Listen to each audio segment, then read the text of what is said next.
우리 하나님 말씀 우리 다 같이 일어나셔서 함께 나누겠습니다. 몸이 불편하신 분들은 앉으셔도 되고요. 우리 위 앞에 있는 화면을 참고하시고 누가복음 8장 26절에서 39절까지 제가 가진 성경은 신약성경 104페이지에 있습니다.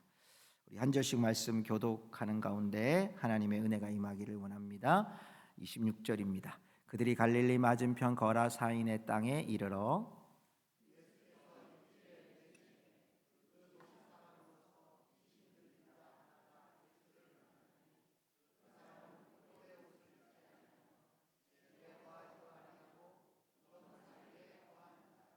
예수를 보고 부르짖으며 그 앞에 엎드려 큰 소리로 불러 이르되 지극히 높으신 하나님의 아들 예수여 당신이 나와 무슨 상관이 있나이까 당신께 구하노니 나를 괴롭게 하지 마옵소서 하니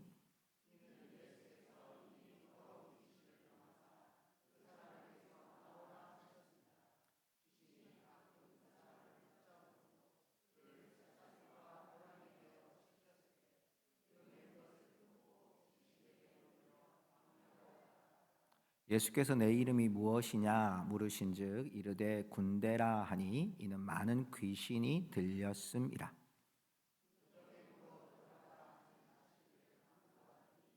마침 그곳에 많은 돼지떼가 산에서 먹고 있는지라 귀신들이 그 돼지에게로 들어가게 허락하심을 간구하니 이에 허락하시니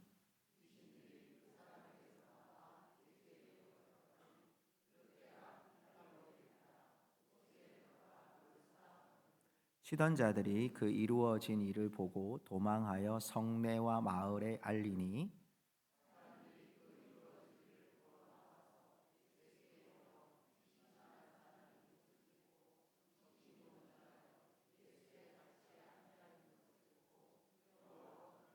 귀신 들렸던 자가 어떻게 구원받았는지를 본 자들이 그들에게 이르매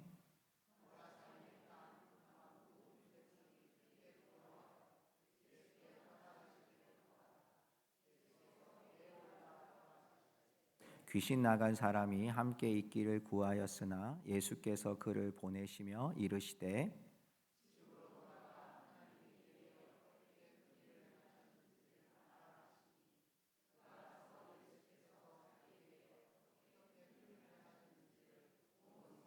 전파하니라. 아멘. 우리 옆에 분에게 앉으면서 이렇게 인사하십시다. 우리는 교회입니다. 네. 우리가 1월 한 달 동안 우리는 교회입니다라는 우리 교회의 1년 주제에 좀 세 가지의 큰 타겟을 가지고 말씀을 나누고 있습니다. 첫 번째 시간에는 우리가 주 안의 교회됨을 우리가 말씀을 나누어서 우리가 포도나무 비유를 통해서 우리가 하나님의 손질하심을 받고 또 우리가 열매를 맺는 그 증거가 우리 삶 속에 자발적인 삶으로 나타나는 것이 주 안에 있는 교회라고 말씀을 나누었고요. 지난주에는 세대 안에 우리가 교회라고 말씀해서 혹시 이 단어를 기억하십니까? 스트롱맨이라고. 우리가 스트롱맨 하나님께서 정말 원하시는 삶으로 마치 고목처럼 우리가 버티어서 우리의 후세대들에게 이 믿음과 말씀을 전하는 자들. 그래서 그리스도인이라고 하는 뜻이 그리스도를 따르는 사람들이라는 제목으로 말씀을 나누었던 것을 기억합니다. 오늘은 좀 더 그 지경을 확대해서 우리는 이웃 안의 교회입니다라는 제목으로 말씀을 오늘 전하려고 합니다. 오늘 여러분이 읽었던 이 말씀에서는 굉장히 좀 특이한 부분이 하나 나오는데 그게 뭐냐면 오늘 읽었던 이 구절은 마태복음, 마가복음, 누가복음에 동일하게 나오는 내용이라는 얘기입니다. 그 얘기는 예수님을 소개하고자 했던 유대인들을 위해 쓴 마태나 또 제일 먼저 썼던 마가나 그리고 데오빌로라고 하는 사람을 통해 예수님을 전하려고 했던 누가도 이 예수님에 대한 얘기를 할 때 여기에 나오는 거라사인 사람에 대한 얘기가 다 들어가 있다는 사실이에요. 그 말은 뭐죠? 이 사람에 대한 이야기가 예수님을 소개하는 일에 가장 중요한 얘기였다는 사실을 우리는 볼 수 있다는 거예요. 더더욱 오늘 이 말씀은요, 마태복음 8장, 마가복음 5장, 또 오늘 누가복음 8장에 동일하게 나오는데 놀라운 사실은 이 구절 바로 앞에 나오는 사건이 또 동일하다는 거예요. 마태복음, 마가복음, 누가복음에서 어떤 일이 벌어지냐면 예수님이 가자 그러고 풍랑이 일어요. 그리고 예수님이 주무시고 계신데 예수님이 깨워요. 그리고 예수님이 일어나셔서 그들이 이제 예수님이 풍랑을 잠잠케 하는 사건이 일어난 이후에 간 곳이 오늘 나오는 거라사인 지방이라는 거예요. 동일한 얘기가 계속 반복되고 있어요. 자, 말씀 보십시오. 그런데 오늘 이 말씀 속에서 우리가 하나 캐치해낼 수 있는 게 뭐냐면 예수님이 가지고 있었던 의도였다는 거예요. 자, 하루는 누가복음에 나타났죠. 오늘 본문의 말씀 앞에 22절에 하루는 제자들과 함께 오르사 그들에게 이르시되 호수 저편으로 건너가자 하심에 이에 떠나. 자, 지금 예수님은 사역지가 갈릴리 지역에 있어요. 유대인들에게 말씀을 계속 전하고 계셨거든요. 그런데 예수님이 갑자기 호수 저편으로 건너가자 이렇게 얘기하셔요. 마가복음에도요, 그날 저물 때에 제자들에게 이르시되 우리가 저편으로 건너가자. 예수님의 의도가 여러분 발견되는 것이 혹시 보이십니까? 예수님이 건너가자라는 거예요. 아이러니한 것은 예수님은 지금 사역의 중심이 어디냐면 유대인들이에요. 갈릴리 지역이에요. 예수님을 따르는 사람들이 없는 것도 아니고 이제 사역지 좀 옮겨봐야 되겠다 이것도 아니고 예수님은 열심히 사역을 하고 있고 수많은 사람들이 예수님을 따라다니고 있어요. 많은 군중들이 예수님을 따라다니고 있는데 예수님은 오늘 저편으로 건너가자 이러는 거예요. 근데 여러분 이 저편이 어디입니까? 갈릴리에서 여러분 갈릴리 호수가 바다가 아니고 호수거든요. 지형적으로는. 그런데 그 호수에서 이렇게 배를 타고 가면 약 19km 정도 되는 거리에 이 거라사인 지방이 있어요. 자, 굳이 배를 타고 낮입니까? 밤입니까? 그날 저물 때입니다. 밤에 갑니다. 아니 지금이야 여러분 우리나라에 뭐 이렇게 바다에도 내비게이션 같은 게 있거든요. 그러니까 이제 그거 따라가면 됩니다. 그리고 뭐 서치라이트를 크게 비춰가지고 불을 밝히고 갈 수도 있죠. 근데 여러분 예수님 당시에는 어떨까요? 모타보트가 있었을까요? 아니면 쾌속선이 있었을까요? 예수님 당시에는 그냥 노젓는 배입니다, 여러분. 그 배로 여러분 사람이 얼마나 열심히 저으면 여러분 19km나 되는 그 거리를 노저어서 갈 수 있을까요? 또 더더욱 가다가 풍랑을 만났어요. 그러면 돌아오셔야죠. 같이 가는 제자들도 위험한데 돌아오셔야죠. 그런데 예수님이 굳이 거기서 풍랑을 또 잠잠케 하셔요. 그리고 거라사인까지 예수님의 목적지가 거라사인에 있는 오늘 만나는 한 귀신 들린 사람에게 집중되는 것을 우리는 보게 되는 거예요. 성도 여러분, 오늘 우리는 이 말씀을 통해서 우리가 배워야 될 교훈이 뭐냐면 우리가 품어야 될 이웃이 누구인가라는 거예요. 그리고 예수님은 그 이웃에게 어떻게 하셨냐 하는 거예요.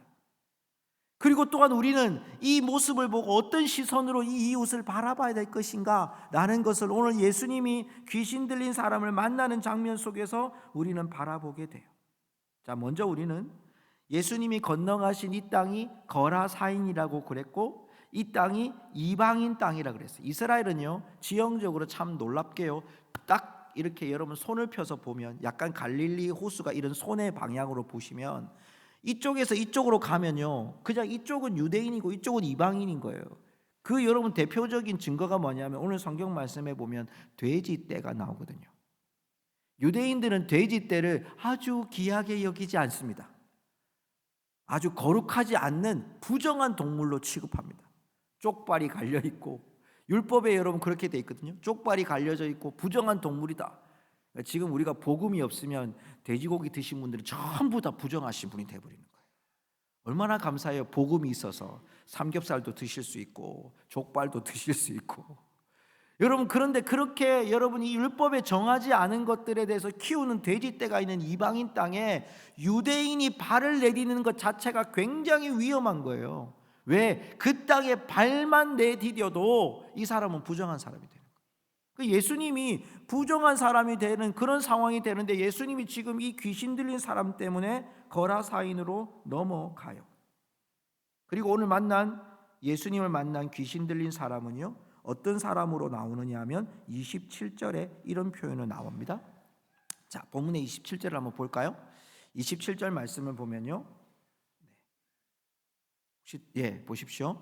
예수께서 육지에서 내리심에 그 도시 사람으로 뭐라고 표현되어 있어요? 귀신 들린 자 하나가 예수를 만나니, 이렇게 되어 있어요. 자, 여러분 여기서 참 잘 보셔야 될 게, 밑에 보면 옷도 안 입었고 집에 거하지도 않고 무덤 사이에 거하는 사람이라고 되어 있는데, 귀신 들린 자라는 얘기를 여러분 오늘 유심히 잘 드셔야 됩니다. 귀신 들린 사람은 마귀가 들린 사람으로만 취급할 게 아니에요. 왜냐하면 제가 이것을 여러분 헬라어 원어를 살펴보니까 에콘다이모니아라는 단어를 썼어요. 이게 무슨 뜻이냐면, 여러분 이게 귀신을 소유하고 있는 사람. 귀신 들렸다는 것은 여러분 외부에서 내부로 귀신을 확 집어넣었다는 걸 우리가 들릴 수 있거든요. 근데 귀신 들렸다는 원래 의미는 뭐냐면 귀신을 소유한 사람이라. 외부적인 사단의 악한 영향과 그리고 내부적으로 그 귀신을 받아들이는 여러분 이런 소욕들이 있었다는 얘기예요. 무슨 얘기냐면, 여러분 악한 영은요 분명히 우리를 사로잡으려고 하고 하나님의 백성인 우리들을, 여러분 이 하나님 백성으로 살지 못하도록 사단은 우리들을 유혹하고 우리를 여러분 잡아 끌려고 하는 거예요. 그런데 우리 안에서 이 사단의 역사들을 방임해 버리면 우리도 사단의 역할 안에, 사단의 사슬 안에 매일 수 있다는 거예요. 한번 따라 합시다. 방임하지 맙시다. 놔두지 맙시다. 여러분의 마음과 여러분의 삶에 악한 사단이 여러분의 삶을 장악하도록 방임하는 순간 우리가 무너지는 거예요. 이 사람도 원래는 처음부터 귀신 들린 사람이 아니었어요.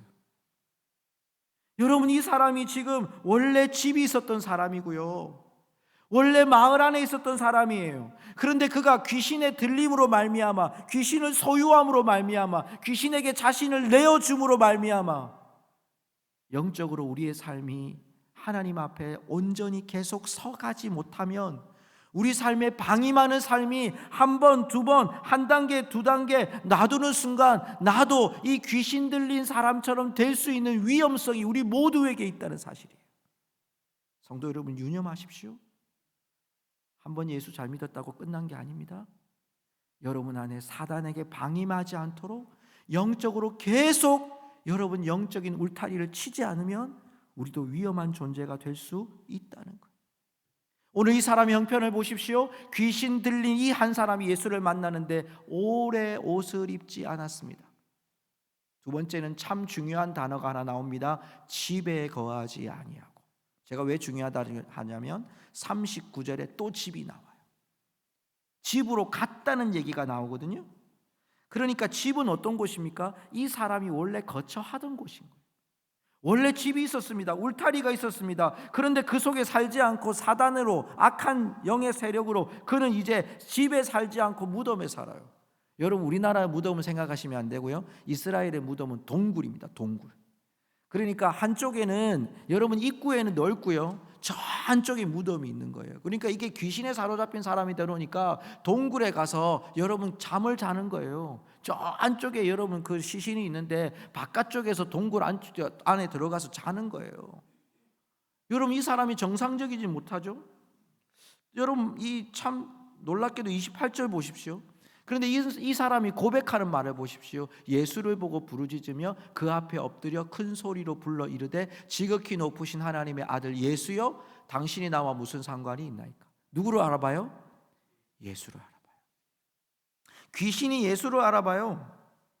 그런데 여러분 이 말씀에 이 사람이 이런 고백을 합니다. 당신께 구하오니 나를 괴롭게 하지 마옵소서.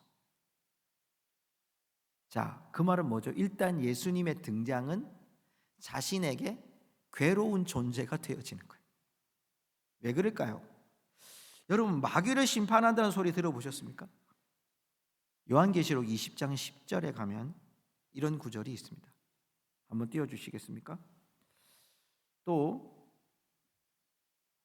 그들을 미혹하는 마귀가 불과 유황 못에 던져지니, 마지막 심판을 얘기하는 거예요. 그러니까 이 심판에 예수 그리스도께서 심판하시는 거예요. 마지막에 그 심판할 때 누구를 던지느냐? 마귀를 유황불에 던져요. 거기는 그 짐승과 거짓 선지자도 있어 세세토록 밤낮 괴로움을 받으리라. 지금 이 귀신 들린 사람이 두려워하는 것은 자신을 이렇게 처분할까 봐 두려운 거예요. 그래서 이 사람의 지금 형색을 보십시오. 29절 말씀에 보면 여러분 관로가 쳐져 있습니다. 이 관로를 잘 보십시오. 이게 중요합니다. 왜냐하면 귀신이 가끔 그 사람을 붙잡혀 살죠. 그를 쇠사슬과 고랑에 매어 지켰을 때, 이게 사람들이 지킨 거예요. 여기 매어 지켰다는 얘기는 감옥에 있었다는, 지켰고 또 그 맨 것을 끊고 귀신에게 몰려 광야로 나갔다.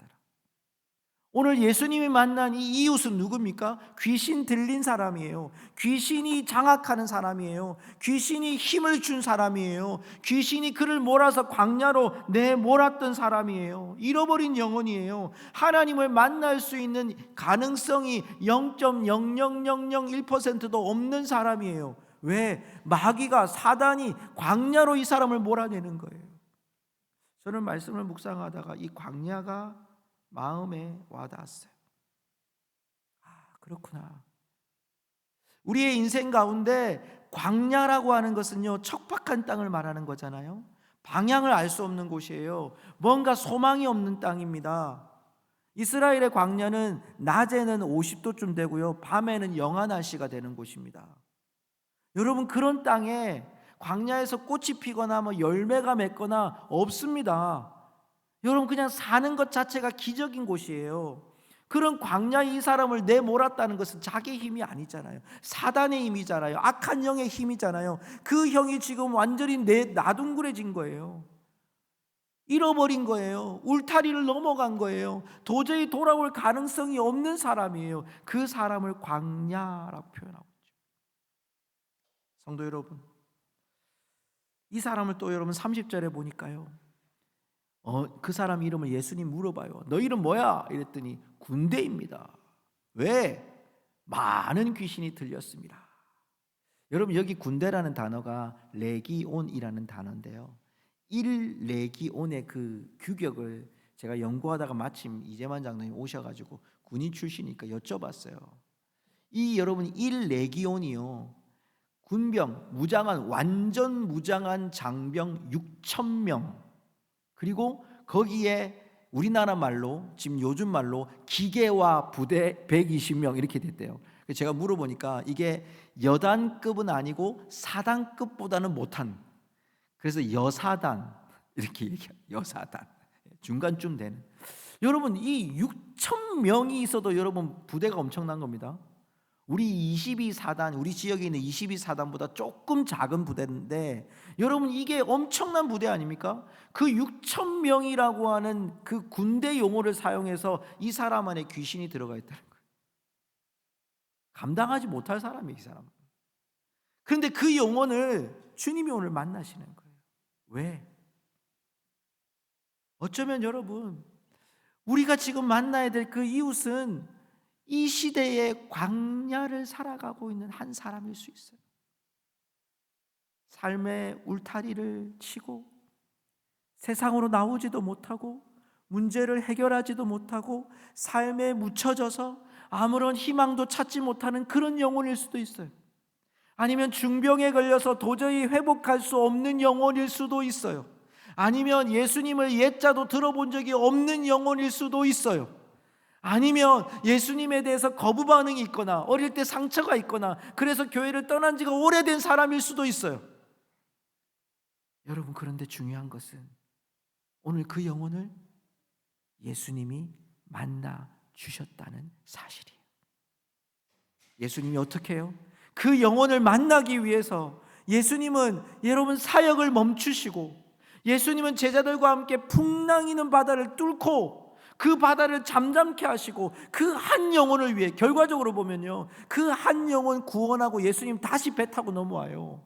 아니 이렇게 손해보는 장사를 왜 합니까?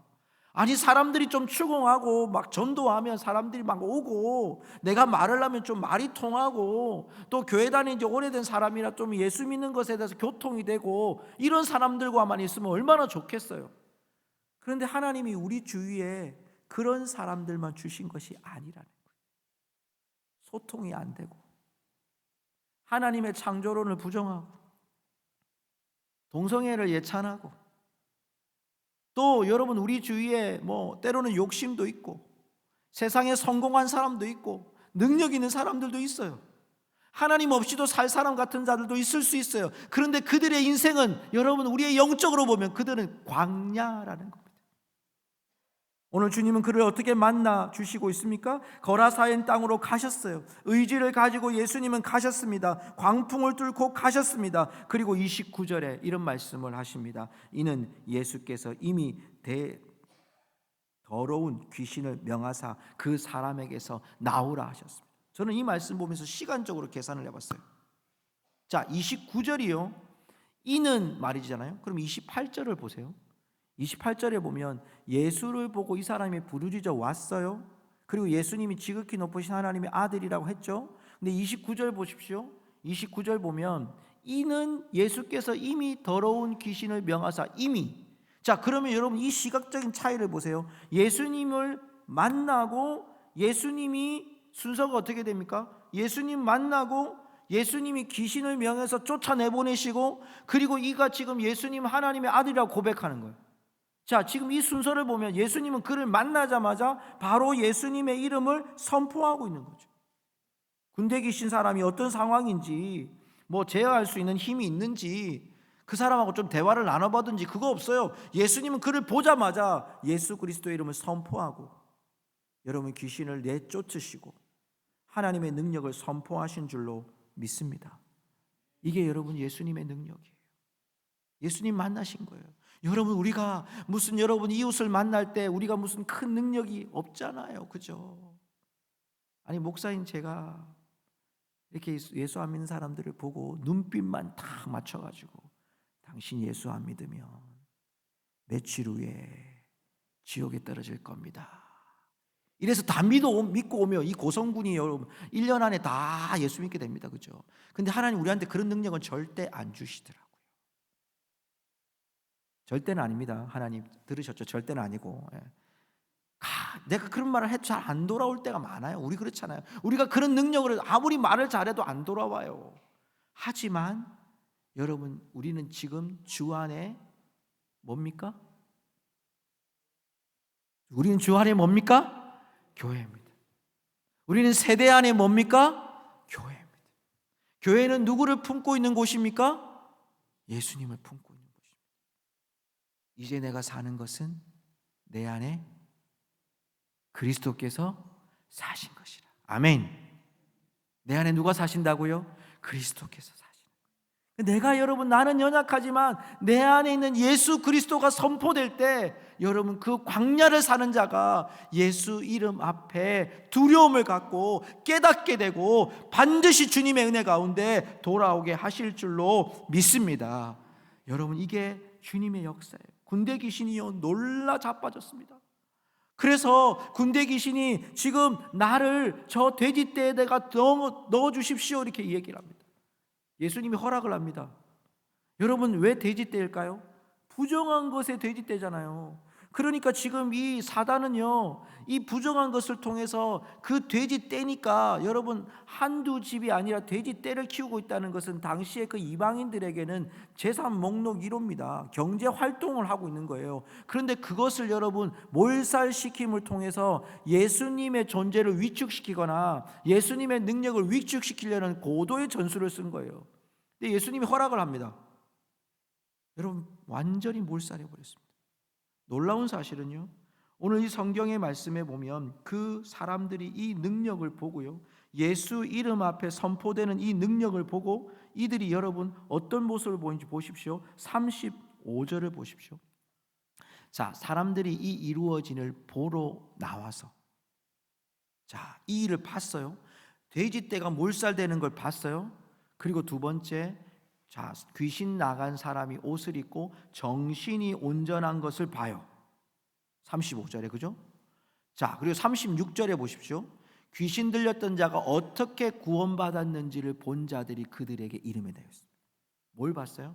돼지떼가 몰살당하는 거, 한 예수님의 말씀으로 몰살당하는 걸 보고요, 그들이 온전하게 된 귀신 들렸던 사람을 보고요, 그리고 오늘 그가 예수님의 발치에 앉아 있는 것을 보고요, 그리고 그가 구원받은 것을 봤어요.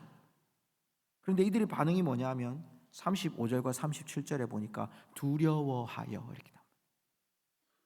모든 백성이 크게 두려워하여, 그런데 예상치 못한 반응이 일어납니다. 예수께 떠나시기를 구하더라. 뭐 하시기를? 왜 그랬을까요? 두려웠죠. 왜 두려웠을까요? 두 가지가 두려워요.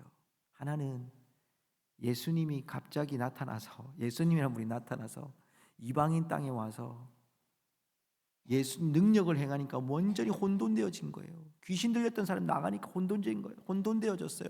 돼지떼가 몰살되니까 혼돈되어졌어요. 두 번째는 자기들이 지금 경제적인 손실이 엄청난 거죠. 더 있다가는, 예수님이라는 사람이 더 있다가는 우리한테 유익하지 않겠구나, 거절한 거죠. 삶에 유익이 없고 도움이 없고 손해볼 것 같으니까 보내는 거예요. 예수님 좀 떠나십시오. 우리 주위를 떠나십시오. 아마 광야를 살아가는 그 여러분의 이웃이 여러분에게 하나님의 말씀을 오케이 하고 받아들일 수 있는 사람도 있겠지만 거부하는 사람도 분명히 있을 거예요. 그런 역사를 보면서도 에이, 정말 그게 일어날 거야? 일어난 일 아니잖아. 그게 뭐 창조의 이야기가 그게 있었던 일이야. 광야의 옛날의 이야기지. 이렇게 넘어갈 수도 있어요. 그런데 여러분, 예수 그리스도를 품은 우리들이 그 이웃 안에 견고하게 여러분이 서 있을 때, 스트롱맨과 같이 믿음으로 계속 서 있을 때, 광야를 살아가는 그러한 자들이, 두려워했던 자들이 우리의 삶을 보고 주님 앞에 돌아오는 그때가 분명히 있을 줄로 믿습니다. 여러분, 이걸 우리가 바라보는 거예요. 예수님이 이를 어떻게 하십니까? 38절의 말씀에 보니까요, 그를 보내십니다. 귀신 나간 사람이 예수님 함께 있고 싶습니다. 여러분, 예수님 몸이 되게 유리한 상황이거든요. 데리고 가면 어떻게 될까요? 완전히 요즘으로 말하면 다니엘 기도의 1순위 간증자 되는 거 아닙니까? 그죠? 귀신 들렸다가 나왔으니까 예수님도 데리고 다니면서 얼마나 좋겠어요. 갈릴리가, 자 보십시오, 이 사람이 귀신 들렸다가 나은 사람입니다. 이 한마디만 해도 전부 다 예수님 앞에 나와가지고 전부 다 예수 믿고 구원받을 수 있는데, 예수님이 놀라운 말씀을 합니다. 그를 보내시며. 39절 한번 같이 읽어볼까요? 같이 읽어보겠습니다. 집으로 돌아가 하나님이 내게 어떻게 큰 일을 행하셨는지를 말하라 하시니, 그가 가서 예수께서 자기에게 어떻게 큰 일을 행하셨는지를 온 성내에 전파하니라. 아멘. 살려내야 될 귀신 들린 광야를 사는 한 사람, 그리고 예수님은 살려내시기 위해서 모든 대가를 지불하고 그 거라사인 땅으로 가셔서 그 한 영혼을 살려내셔. 예수님은 돼지떼보다도 그 한 영혼이 더 귀하기 때문에 그 영혼을 찾아가셨고 살려내셨어요. 수많은 사람들의 냉대와 두려움을 가졌지만 예수님이 떠나시기를 바랄 때 예수님은 떠나셨어요. 그럼에도 불구하고 이 한 사람을 그 땅에 보내셨어요. 뭐 하라고요? 예수님께서 너에게 어떻게 행하셨는지를 그대로 말하라고, 낱낱이 말하라고. 그리고 오늘 여러분 39절 보십시오. 집으로 돌아가. 예수님 말씀, 집으로 돌아가. 집에서 나왔던 그 사람에게 집으로 돌아와. Go home. 집으로 돌아가. 사랑하는 성도 여러분, 저는 이 말씀 속에서 하나님이 또 하나의 교회를 세우는 모습을 보게 됩니다. 이 사람 한 사람을 데리고 다니면 예수님에겐 유익할 거예요. 그런데 예수님은 그를 그 땅에 심어요. 다시 한 교회로, 예수님을 품은 한 사람으로, 예수님의 증거가 있는 한 사람으로, 마치 이 시대에 우리에게 가정으로, 직장으로, 교회로, 사회로, 이웃으로 하나님 보내시는 한 사람으로 보내듯이 오늘 이 사람을 보내서 너희 집으로 돌아가서 너가 하나님 예수님을 어떻게 만났는지를 또 다른 사람에게 전하라고 오늘 우리에게 말씀해 주시고 있습니다. 교회됨은 여러분 이웃을 향한 끝없는 시선을 놓치지 않는 것이 여러분 이웃을 향하여 교회가 되어지는 의미입니다. 성도 여러분, 우리 고성중앙교회가 2025년에 정말 이웃을 향하여 눈이 열려지고 끝없는 시선으로 어쩌면 이 땅의 광야를 살아가는 한 사람 한 사람의 영혼들을 우리의 구제를 통해, 우리의 봉사를 통해, 우리의 선교를 통해 2026년 내년 2월에 저희가 단기 선교를 다시 떠날 겁니다. 여러분 준비하십시오. 어떤 분은 저한테 목사님 제 영어 공부 시작했습니다 이런 분도 계시더라고요. 할렐루야, 아멘. 여러분 물질이 없는 분들은 물질도 준비하십시오. 하나님 우리에게 여러분 그런 마음들을 주셨다면 여러분 그 시선을 열어 끝없는 그 시선 속에 광야를 살아가는 그 영혼들을 위해 기도하고 하나님 앞에 드려질 때 하나님의 놀라운 은혜가 우리 교회를 통해 일어날 줄로 믿습니다. 말씀을 맺으면서 우리가 지난주 파송했던 우리 소린이가 보내온 서신 중에 참 제 마음속에 와닿았던 구절이 있었습니다. 들어보십시오. 저기서 소리는 나중에 찾아보시고요. 여러분 저기 보면 소린이, 그러니까 임소린 청년이 이제 그 그룹 팀을 만들어서 그 CCC 단기 선교팀이 잠비아라는 나라에 갔거든요. 근데 그 나라에서 이제 한 명씩 돌아가면서 서신을 보냈는데 소린이가 순서가 돼서 이제 보내왔는데요. 이렇게 보내왔어요. 저희는 이곳 잠비아에 영적 운동을 일으키기 위해 왔습니다. 내일 만나는 한 영혼이 잠비아 땅에 영적 운동을 일으킬 한 사람이 되길 위하는 마음으로 각 순장이 매 순간 돌다리를 두드리듯 복음을 전하게 될 것입니다. 거의 선교사님 수준이에요 지금. 제가 여러분 이렇게 와닿았던 단어는 뭐냐면 영적 운동을 일으키는. 그렇구나. 우리 한 사람이 하나님이 내게 주신 이웃은요, 여러분에게 큰 귀신 들린 사람이 아닐 수 있어요. 광야를 사는 연약한 사람일 수 있어요. 여러분 주위에 예수님을 거부하는 사람, 표면적인 그런 사람일 수도 있어요. 그런데 하나님이 왜 우리를 그곳에 보내셨을까요? 그들에게 영적 운동을 일으킬 자들로 우리 한 사람을 여러분이 부르신 그곳에 교회로 세우신 줄로 믿습니다. 이제 우리가 해야 될 일이 무엇입니까? 나를 보내신 그 거라사인으로 가는 겁니다. 그리고 나에게 생각하는 그 영혼을 위해 우리가 만나는 겁니다. 그리고 그 영혼에게 예수님이 생명이라고 우리의 삶을 통해, 우리의 손길을 통해, 우리의 마음을 통해 여러분 증거하는 것입니다. 그들이 믿든 믿지 않든, 광야에서 나오든 나오지 않든, 때로는 예수님을 거부하든 거절하든 상관하지 않습니다. 우리가 해야 될 이웃 안에 교회의 사명을 놓치지 않는 그런 파송되는 그리스도인으로 우리 교회가 올 한 해 동안 달려갈 수 있기를 주님의 이름으로 축복합니다. 우리 함께 찬양하십시다. 섹션팀 나오시고요. 우리 아까 불렀던 하나님은 우리